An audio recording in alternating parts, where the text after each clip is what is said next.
warahmatullahi wabarakatuh. Balik lagi sama aku Dewi di LDR Bird Farm. Untuk para pecinta burung di seluruh Indonesia, kali ini aku bakal ngasih tips and trick buat kalian gimana caranya untuk pemula itu biar bisa berhasil dan anti gagal ternak murai batu. Why murai batu? Karena satu, itu pengalaman aku yang aku juga udah berhasil. Jadi aku mau share kalian, aku mau berbagi keberhasilan juga sama kalian, dan aku pingin kalian itu juga ada cuan tambahan tentunya.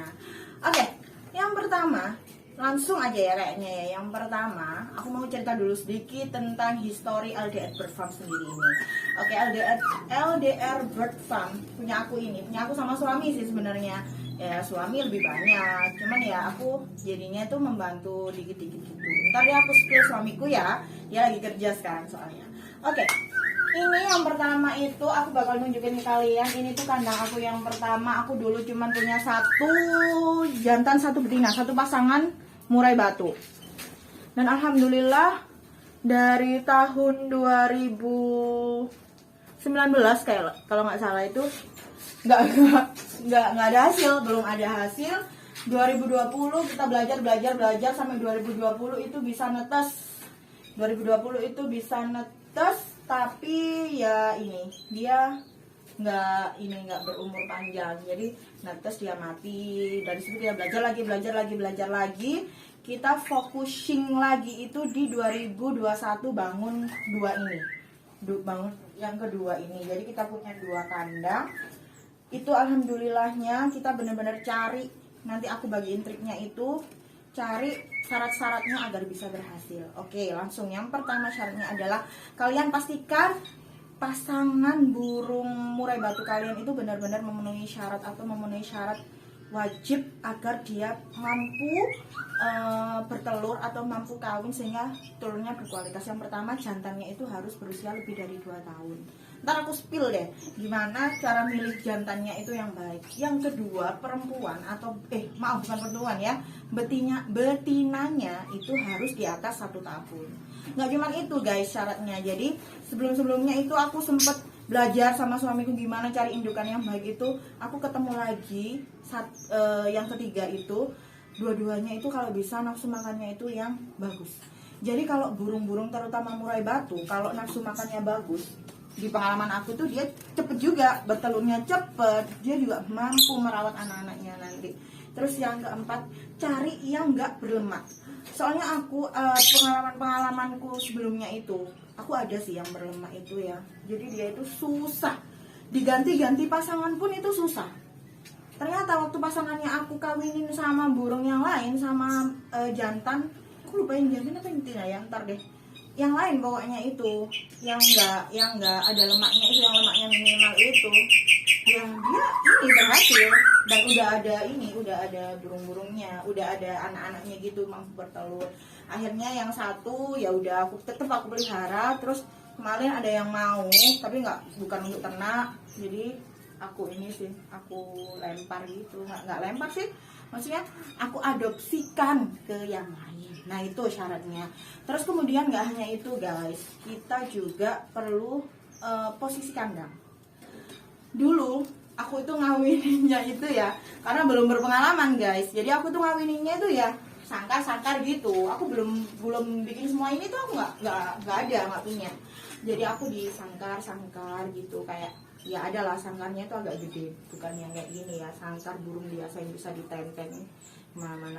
Itu nggak berhasil. Akhirnya ya udah belajar lagi, nyoba ini, dan alhamdulillah berhasil. Makanya menurutku tips yang selanjutnya itu tuh ya ini, posisi kandang burung.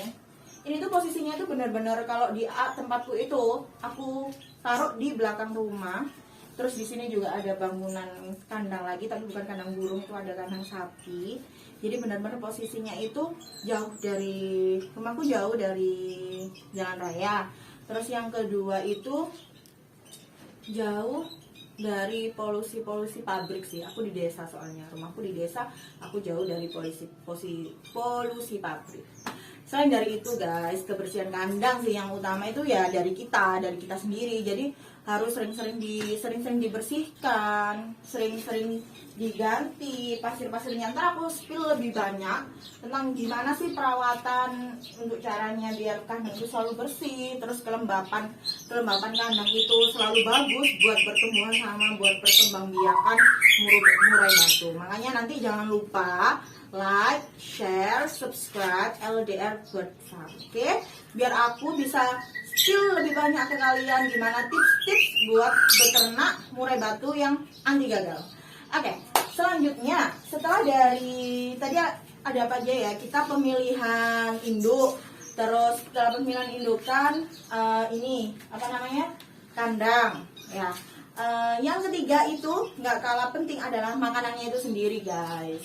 Oke, kalau mulai batu sendiri di pengalaman aku ya, aku bakal ngasih dia waktu dia dalam masa perkembangbiakan itu tuh aku bakal ngasih 3, yaitu yang pertama itu jangkrik guys. Ini tuh nggak berkata kotor ya, emang jangkrik. Jangkriknya ini yang tipenya itu celuring, celiring ya. Dan itu tuh ntar dia pokoknya aku spill lebih banyak ke kalian kalau kalian subscribe ini. Kalau kalian subscribe LDR Bird Farm, oke? Jangkrik, celiring, ulat. Di sini adalah cucu ulatnya ya. Nanti aku spill ke kalian, aku liatin fotonya. Terus sama 3 hari sekali itu dikasih kroto atau cacing tanah. Kenapa kok 3 hari sekali? Memang dari aku itu cari bukan distributor ya, cari yang ngirim yang banyak produksinya kan nggak bisa. Satu kroto itu nggak bisa yang dibudidaya, soalnya kroto yang dibudidaya itu kualitasnya jelek. Saya yang pengalaman ini ada salah satu oknum memang budidaya kroto, terus tak lihat itu kualitas jelek, jadi makanya saya nggak mau. Saya tuh mesti nyarinya itu kroto itu yang kalau di istilahnya orang Jawa itu benar-benar nyari di dalamnya pohon yang besar, itu biasanya ada sarang-sarangnya itu. Terus yang terakhir itu yaitu cacing tanah sih kita nyari ya, tapi bukan aku nggak nyari sih, cuman ada yang nyari juga, ada juga yang dijual di luaran itu ada. Terus kemudian ya ini sih udah kayaknya itu aja buat kalian yang pingin dengar lebih lanjut, terus yang ingin tahu tips dan trik lain-lainnya, gimana cara membersihkan kandang, gimana cara ngasih makan indukan yang baik, lebih jelasnya gimana, jangan lupa like, comment, sama subscribe LDR Bird Farm.